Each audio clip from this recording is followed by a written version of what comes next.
सोचिए एक ऐसे इंसान की कहानी जो एक ऐसे सिस्टम में पैदा हुए जिसका मकसद ही उन्हें कुचल देना था, लेकिन वही इंसान आगे चलकर एक पूरे राष्ट्र के लिए नए नियम लिखता है। चलिए इस कहानी की शुरुआत एक बहुत ही निजी घटना से करते हैं। कल्पना कीजिए एक छोटा बच्चा भीमराव, जिसे सिर्फ उसकी जाति की वजह से कोई एक घूंट पानी तक नहीं देता।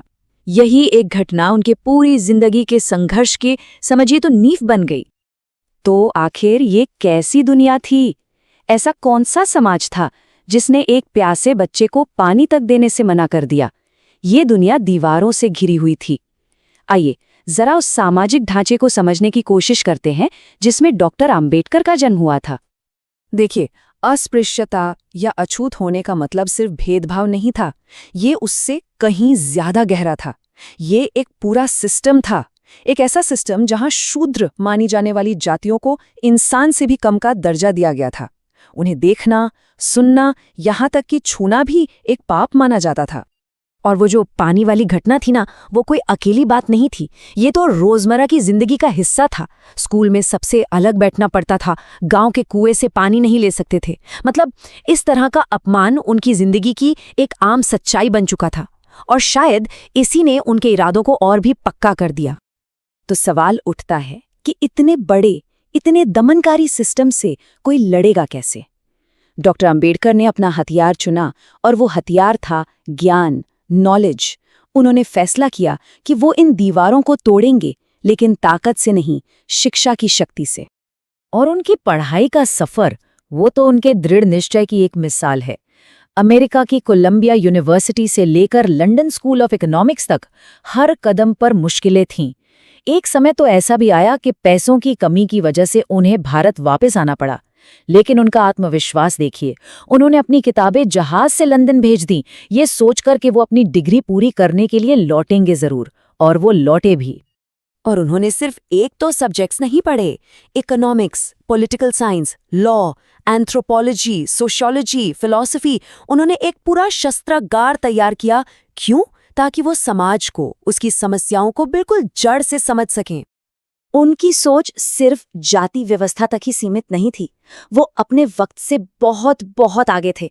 उनका साफ कहना था कि अगर समाज को आगे बढ़ना है तो महिलाओं की शिक्षा उतनी ही जरूरी है जितनी पुरुषों की। सोच कर देखिए, उस जमाने में ये कितना क्रांतिकारी विचार रहा होगा। तो ज्ञान हासिल कर लिया, दुनिया की बेहतरीन यूनिवर्सिटी से पढ़ लिया, लेकिन इस ज्ञान को बदलाव का औजार बनाना वो एक अलग ही बात है। तो अब देखते हैं कि डॉक्टर आम्बेडकर ने भारत वापस आकर इस नॉलेज को एक्शन में कैसे बदला। लेकिन यहाँ एक बहुत बड़ी और दर्दनाक विडंबना है। दुनिया भर की इतनी बड़ी बड़ी डिग्रियां लेने के बाद भी जब वो भारत में बैरिस्टर बनकर प्रैक्टिस करने आए, तो जाति की वो दीवारें अब भी उनके सामने खड़ी थीं। कोई क्लाइंट उन्हें अपना केस ही नहीं देता था। साथ ही वकील उनसे दूर रहते थे, सिर्फ इसलिए क्योंकि वो एक अछूत थे। और यहीं से शुरू हुआ महाड़ सत्याग्रह। देखिए, कागज पर कानून ये कहता था कि पब्लिक तालाब सबके लिए हैं, लेकिन असलियत बिल्कुल अलग थी।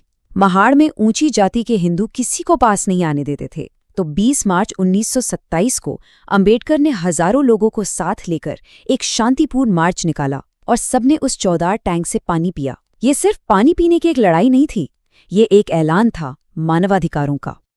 ये जो महाड़ में हुआ, ये एक टर्निंग पॉइंट साबित हुआ। इस एक घटना ने पूरे देश के दबे कुचले समुदायों में एक नई जागरूकता, एक नई चेतना ला दी।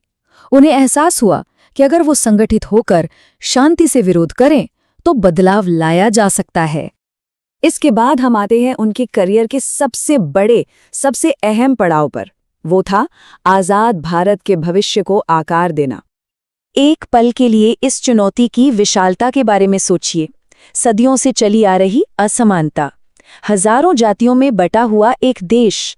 ऐसे देश के लिए एक ऐसा संविधान कैसे लिखा जाए जहां हर नागरिक सच में आजाद और बराबर हो? और इस सबसे बड़े काम की जिम्मेदारी किसे मिली? Doctor B.R. अंबेडकर को। उन्हें संविधान सभा की ड्राफ्टिंग कमेटी का चेयरमैन बनाया गया। इस तरह से वो बन गए भारतीय संविधान के मुख्य निर्माता। संविधान सभा में अपने आखिरी भाषण में उन्होंने एक बहुत ही शक्तिशाली बात कही, एक तरह से चेतावनी दी। उन्होंने कहा कि 26 जनवरी 1950 को हम एक अजीब सी जिंदगी में प्रवेश करेंगे। राजनीति में हमारे पास समानता होगी, एक व्यक्ति एक वोट, लेकिन सामाजिक और आर्थिक जीवन में असमानता बनी रहेगी। और उन्होंने साफ साफ कहा कि अगर इस असमानता को जल्द से जल्द खत्म नहीं किया गया तो ये पूरे लोकतंत्र को ही खतरे में डाल देगी।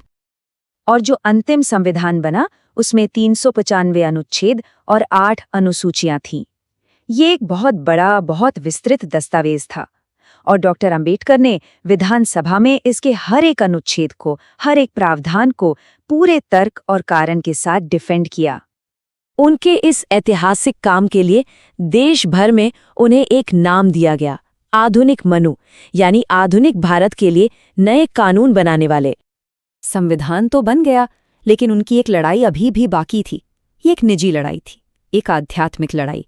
ये उस सिस्टम से पूरी तरह नाता तोड़ने की कहानी थी जिसके खिलाफ वो पूरी जिंदगी लड़ते रहे। अब देखिए, अस्पृश्यता को खत्म करने के लक्ष्य पर आम्बेडकर और गांधी दोनों सहमत थे, लेकिन उनके रास्ते अलग थे।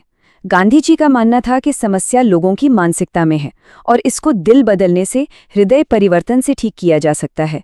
वहीं डॉक्टर अंबेडकर का तर्क ये था कि समस्या मानसिकता नहीं बल्कि पूरी जाति व्यवस्था ही है और जब तक इस पूरे सिस्टम को ही खत्म नहीं किया जाता तब तक ये समस्या बनी रहेगी। और इसी वैचारिक मतभेद के बीच 1935 में येवला में उन्होंने एक ऐतिहासिक ऐलान किया। उन्होंने कहा, मैं आपको पूरी गंभीरता से विश्वास दिलाता हूं कि मैं एक हिंदू के रूप में नहीं मरूंगा।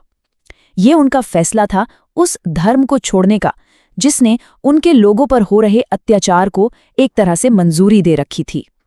और सालों बाद 1956 में ये ऐलान हकीकत में बदल गया। नागपुर में 1-2 नहीं, 5 लाख से भी ज्यादा लोगों के साथ उन्होंने बौद्ध धर्म को अपनाया। यह इतिहास के सबसे बड़े सामूहिक धर्मांतरणों में से एक माना जाता है। बौद्ध धर्म अपनाना सिर्फ एक मजहबी फैसला नहीं था, ये उनके अनुयायियों के लिए एक नया रास्ता था, समानता और आत्मसम्मान का। एक ऐसा रास्ता जो हिंदू जाति व्यवस्था के दायरे से बिल्कुल बाहर था, एक नई पहचान बनाने का जरिया। तो आखिर में ये सवाल जरूर सोचना चाहिए, ऐसा क्या लगता है कि एक इंसान की अपने सम्मान के लिए लड़ी गई लड़ाई 1 अरब लोगों के देश के लिए न्याय के मायने ही बदल दे? यही डॉक्टर अंबेडकर की विरासत है, एक ऐसा सवाल जो हम सबको सोचना चाहिए।